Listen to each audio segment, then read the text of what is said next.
Kalimera mga kababayan. Naririto na naman po ako, si Rafaelo. At gusto ko pong ibahagi sa inyo, no, kung ano po yung mga ginagawa ng mga seasonal workers na nagtatrabaho dito sa Greece pagka tapos ng summer season at papasok na ang winter.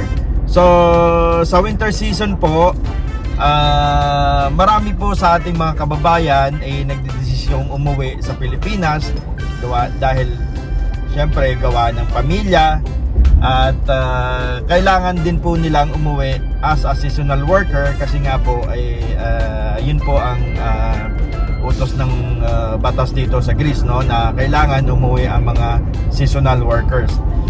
Pero marami din pong mga OFW seasonal workers na nagtatrabaho rito ang hindi po umuwi, lalong-lalo na po yung mga unang dating pa lang dito, yung first season pa lang dito. Hindi po karaniwan po hindi sila umuwi, no, kasi wala pa po silang mga residence card at although nakapag-apply na sila or either may BVOC na sila pero hindi pa nila natatanggap yung kanilang mga actual residence card, no?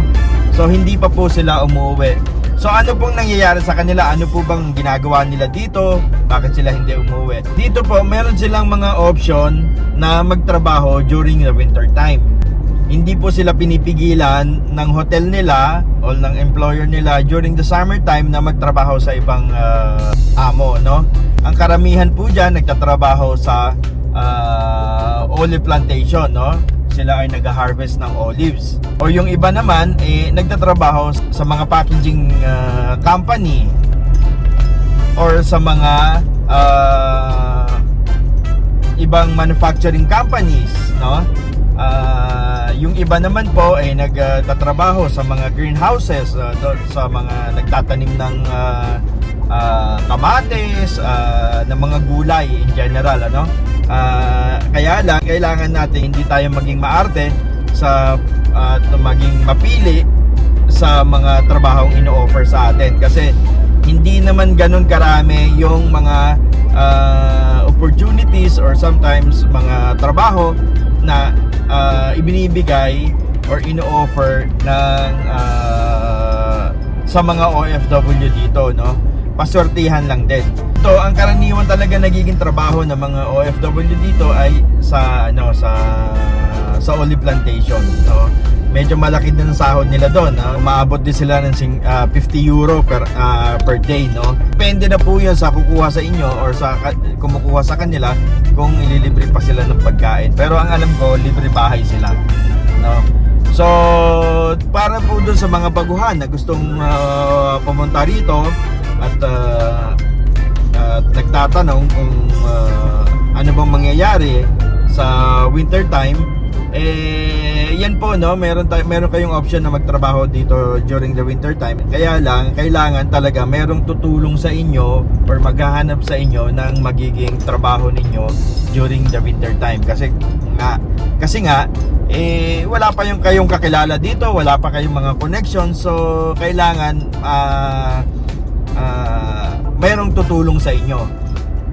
Pero isang babala rin para doon sa mga baguhan na mag-iingat po kayo sa mga mismong kababayan pa natin na nag-kukunyari or nag-act as agent na hahanapan kayo ng ng trabaho at maniningil sa inyo ng 300, 350, merong 100 euro para mabigyan lang kayo ng trabaho. So ito lang yung parang hindi ko nagugustuhan kasi hindi naman talaga sila legal na na agency rito. Kaya lang parang ginagawa na nilang negosyo ito. Lumalabas na pinagsasamantalahan nila yung mga kababayan natin. Yan po, para doon po sa mga baguhan na papunta pa lang dito or nandirito na, yan po ang inyong mga options na maaari ninyong puntahan at pasukan, hindi kayo mabakante sa winter. Magtanong-tanong kayo sa mga kakilala nyo, sa mga katrabaho ninyo. Magtanong-tanong din kayo sa mga restaurant, sa mga tindahan, baka sakali mabigyan kayo ng pagkakataon ng mabigyan ng trabaho during the winter time. Hindi po illegal yan, but make sure na mabibigyan kayo ng insurance during the period na nagtatrabaho kayo sa kanila. Importante po yan para po mayroon kayong nakatalang insured days during your stay dito sa Greece, no?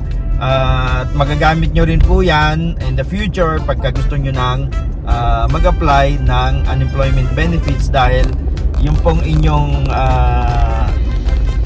insurance contribution ay binibilang po yan para avail kayo ng unemployment benefits kung sakasakali in the future ay uuwi kayo sa Pilipinas.